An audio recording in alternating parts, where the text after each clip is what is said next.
आज अंबेडकर जयंती है। बात करने के लिए यूपी के उप मुख्यमंत्री केशव प्रसाद मौर्य जी हैं। केशव जी, अंबेडकर जयंती है आज।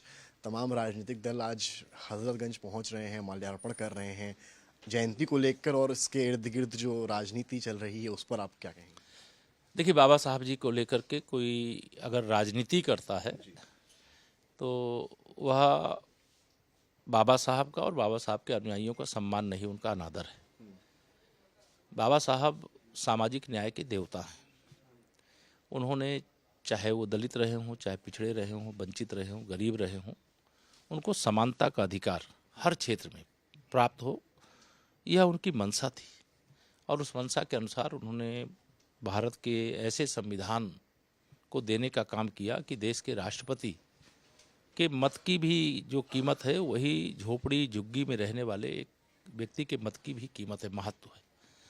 तो भारत का संविधान यह भारत की ताकत है, भारत की गरीब जनता की ताकत है, पिछड़ों, दलितों और भारत के सभी नागरिकों की ताकत है।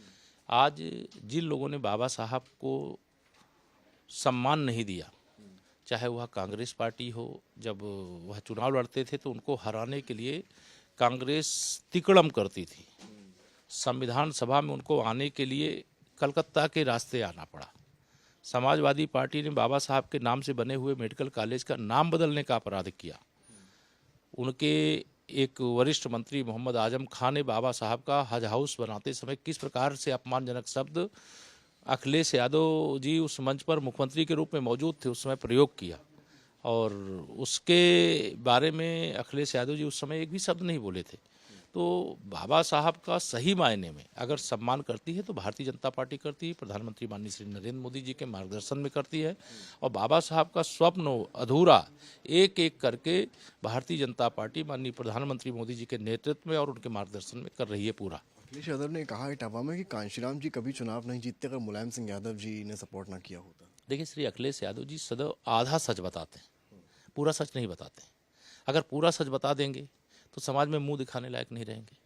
क्योंकि मैं जानता हूं, मेरा न सपा से कोई लेना देना है, न बसपा से कोई लेना देना है, लेकिन मैं मान्यवर कांशीराम जी का सम्मान करता हूं। नेताजी भी इस धरती पे नहीं है, मान्यवर कांशीराम जी भी नहीं है। उस समय जिस लोकसभा चुनाव की चर्चा श्री अखिलेश यादव जी करते, अगर वो पूरी बात बताते कि माननीय कांशीराम जी को हमने लोकसभा में समर्थन दिया और नेताजी विधानसभा में पहुंच सके, इसके लिए बसपा ने उनके खिलाफ अपना कैंडिडेट नहीं उतारा, अगर यह पूरी बात बताते तो शायद मैं कोई टिप्पणी नहीं करता। मुझे टिप्पणी केवल इसलिए करनी पड़ती है कि जब वो आधा सच बताते हैं, आधा छुपाते हैं। और श्री अखिलेश यादव जी सत्ता में 12 से 17 तक वह मुख्यमंत्री थे।